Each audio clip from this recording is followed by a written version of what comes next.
Halo teman-teman, terima kasih sudah membuka video ini. Kali ini saya akan menceritakan sebuah cerita pendek yang berjudul Sekarang Aku Berhenti Jadi Orang Ketiga atau Bukan Pelakor, yang ditulis oleh seseorang yang bernama Pena Gretasha.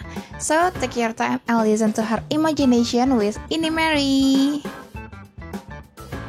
Sekarang Aku Berhenti Jadi Orang Ketiga atau Bukan Pelakor, karya Gretasha yang akan dibacakan oleh saya, Nessa. Pernahkah kalian bermimpi menjadi heroin di cerita novel? Atau pernahkah kalian membaca komik di mana heroin adalah seorang villainess yang mencoba break down flag destruction dan mendapatkan happy ending? Oke, kalau pernah berarti gue tidak usah menjelaskan lagi. Belum pernah? Silahkan baca terlebih dahulu sebelum lu baca ini cerita lebih lanjut lagi. Lu lanjut? Oke, karena lu semua mau lanjut baca, jadi jangan nyesel semua ya abis baca ini. By the way, kenalin, nama gue siapa ya? Bentar, gue cek dulu di biodata. Oh, oke. Kenalin, nama gue Anika yang dirawat sepenuh hati oleh orang tua gue di kehidupan ini. Pasti lo semua bingung kenapa gue bilang kehidupan ini. Jadi gini, gue sebenarnya hidup dengan ingatan dua kehidupan sebelumnya. Eits, jangan kalian kira dua kehidupan gue sebelumnya enak atau kayak yang gue tanyakan. Gue ini selalu jadi orang ketiga di dua insan yang mempunyai takdir benang merah. Dimana di kehidupan pertama, gue jadi tunangan si pria, lalu dia membatalkan pertunangan kami karena memilih wanita takdirnya. Mengingat itu membuat gue kesal lagi. Oke, next. Di kehidupan kedua ini, gue bukan jadi tunangan pria itu. Laki sih, tapi gue jadi childhood friend mereka. Dan selalu bersama mereka, bahkan sampai ke pelaminan mereka. Yang bener dikit napa sih buat takdir? Jadi, kehidupan percintaan pertama dan kedua selalu berakhir sial tanpa ada happy ending. Kecuali berakhir jadi orang ketiga sebagai pengamat atau pembantu menyatukan mereka. Sekarang, kehidupan ketiga ini gue harus lepas dari pasangan tersebut agar gue bisa happy ending seperti mereka. So, cerita gue dimulai. Selamat pagi anak-anak. Sapa Pak Guru pada jam pertama pelajaran hari ini. Selamat pagi Pak, ucap kami anak di kelas ini. Bagaimana kabar kalian? Tanya Pak Guru. Baik Pak, syukurlah semua baik. Kalau begitu, masuk pelajaran. Oh, sebelum masuk, ada 2 siswa baru. Satu di kelas ini, dan satu lagi di kelas 11 MIPA 3. Kamu, ayo, sekarang masuk dan perkenalkan diri. Sambil tangan Pak Guru mengisyaratkan untuk masuk kelas. Baik Pak, jawab anak baru dengan gugup. Dia melangkah masuk di depan kelas dan memperkenalkan diri. Perkenalkan, nama saya Citra Elvita Sati, biasa dipanggil Citra. Salam kenal semuanya. Rambut hitam, panjang, dengan wajah yang sayu. Sepertinya gue pernah melihatnya, tapi Astaga, dia adalah wanita itu. Jangan lupa pada cerita awal gue. Saat Anika melihat anak baru di depan sebelah Pak Guru,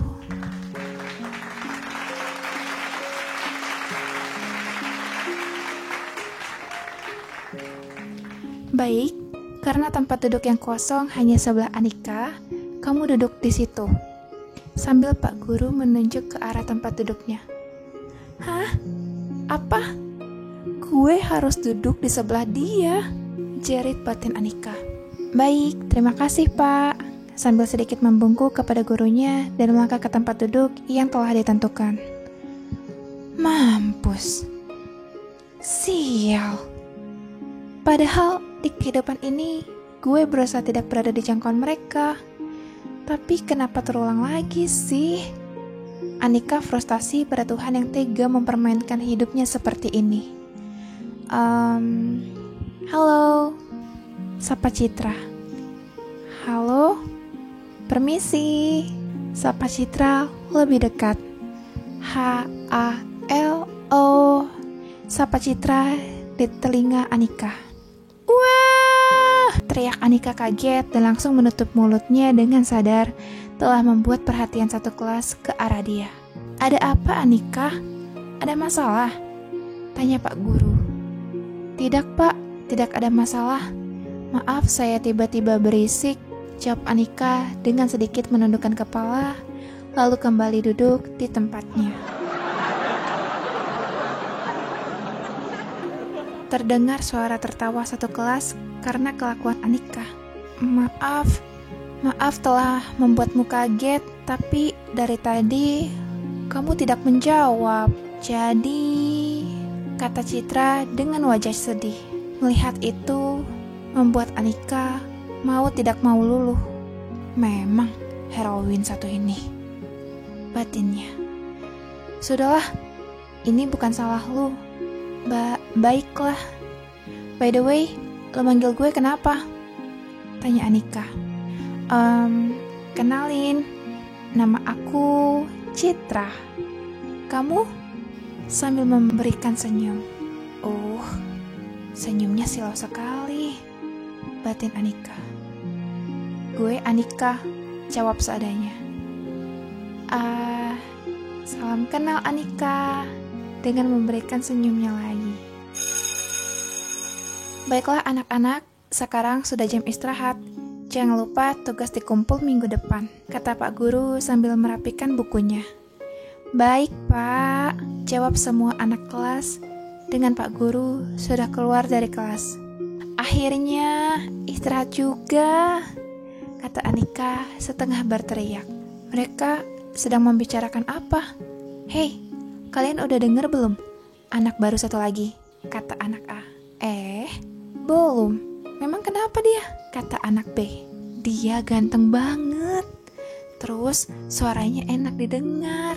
Baik lagi, timbrung anak C. Ganteng. Suara enak. Baik. Jangan-jangan di pikiran Anika terpaku sama satu orang. Dia pasangan takdir Citra. Astaga, masa di kehidupan ini harus terulang lagi hal yang sama seperti sebelumnya sih? Batin Anika sambil mengacak-ngacak rambutnya frustasi akan hal ini. Gue harus menjauh dari dia. Udah cukup wanita ini, jangan sampai pria itu juga. Yakin diri sendiri dengan rencananya tidak bertemu sama sekali pasangan takdir teman sebelahnya. Nik, kamu mau temenin aku bertemu Aksa? Tanya Citra kepadanya. Aksa? Siapa tuh? Anak baru? Tanya Anika yang merasa belum pernah mendengar nama itu sebelumnya. Iya Nik, dia anak baru yang barengan sama aku. Tapi dia beda kelas denganku. Gue gak mau, jawab Anika langsung. Kumohon Nik, temenin aku. Aku baru di sini, dan yang ku kenal baru kamu saja. Tetap Anika dengan tatapan memohon. Jurus mautnya keluar. Aduh, bikin stres aja nih anak satu ini. Oke. Tapi gak lama, jawab Anika pasrah. Yeay, oke.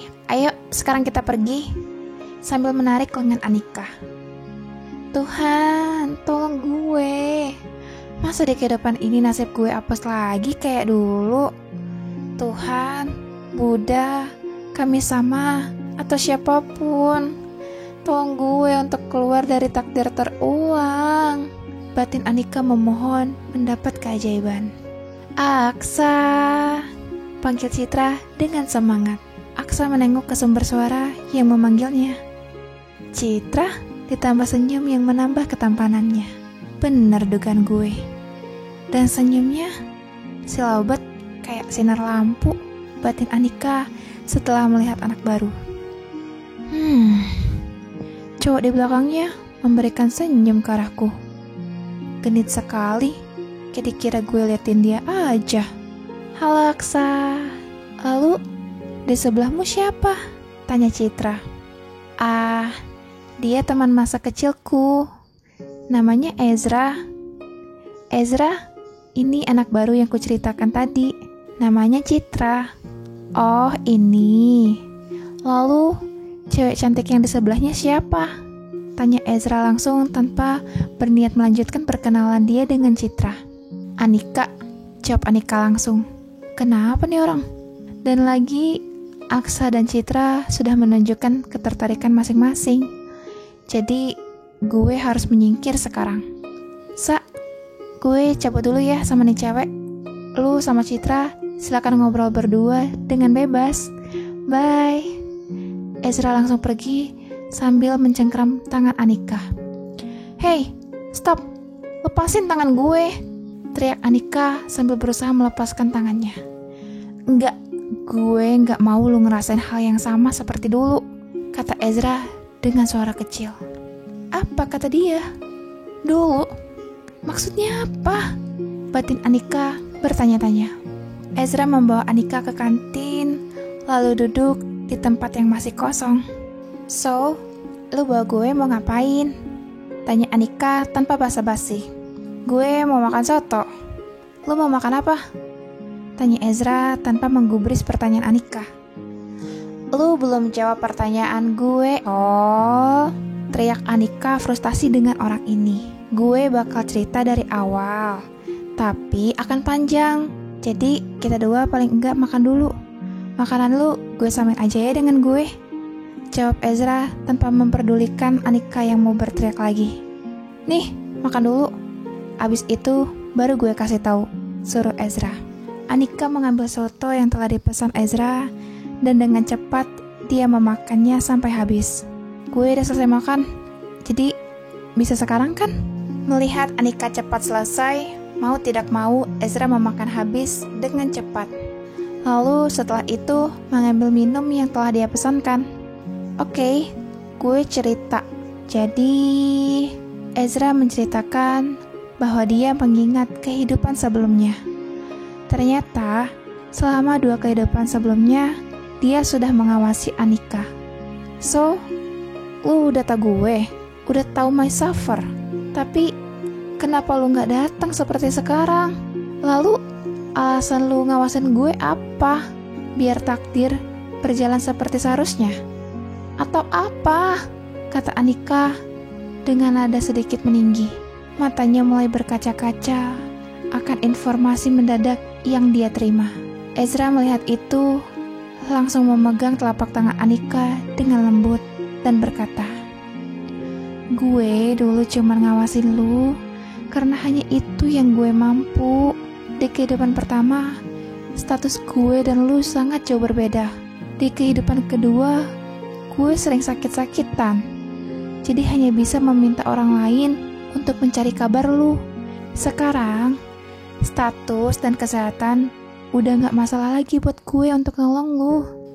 Gue dari dulu ngawasin lu karena gue jatuh cinta sama lu, baik di kehidupan pertama maupun sekarang. Pernyataan Ezra membuat Anika syok. Tidak menyangka ternyata selama ini ada yang mencintainya dari awal. Lu gak usah jawab sekarang, karena gue tahu ini tiba-tiba.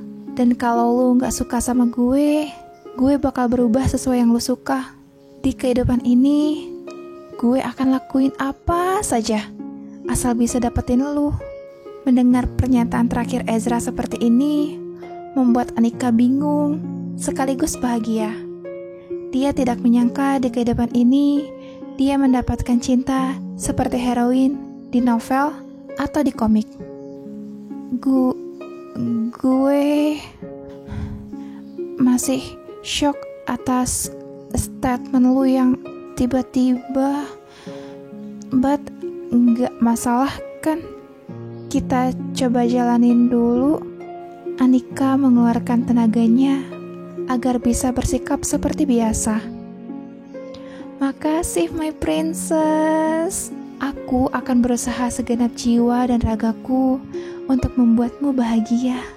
Dikecup tangan Anika dengan lembut, sehingga membuat pipinya bersemu merah. Hentikan, malu. Di sini banyak orang. Memalingkan wajahnya karena malu. Jadi, kalau tidak di tempat ramai, boleh dilakukan. Ezra menyeringai. Tergantung. Mengerucutkan mulutnya, tapi di dalam hatinya dia merasa senang. Oke, cerita gue kira-kira gimana? Picisan? Biasa aja? Ya, terserah. But itulah kisah gue dan dia. Untuk kelanjutan kisah kami, jadi kisah kami berakhir di sini. Sisanya, lu semua bisa menghayal. Bye-bye.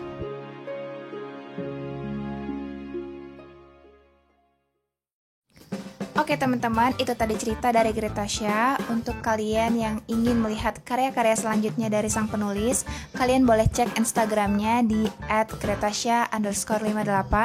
Dan buat kalian yang ingin mengetahui update terbaru dari kami, kalian boleh lihat Instagram kami di @inimarypodcast. Dan untuk kalian yang ingin mengirimkan karya-karya kalian, baik itu berupa cerita pendek, cerita bersambung, dan dalam berbagai jenis, kalian bisa mengirimkannya ke email kami di inimarypodcast@gmail.com. Jangan lupa untuk like, komen, dan subscribe channel ini, dan juga share video ini ke teman-teman kalian agar lebih banyak lagi generasi bangsa yang cinta akan literasi. Saya Nesa, saya pamit undur diri. Thank you for listening.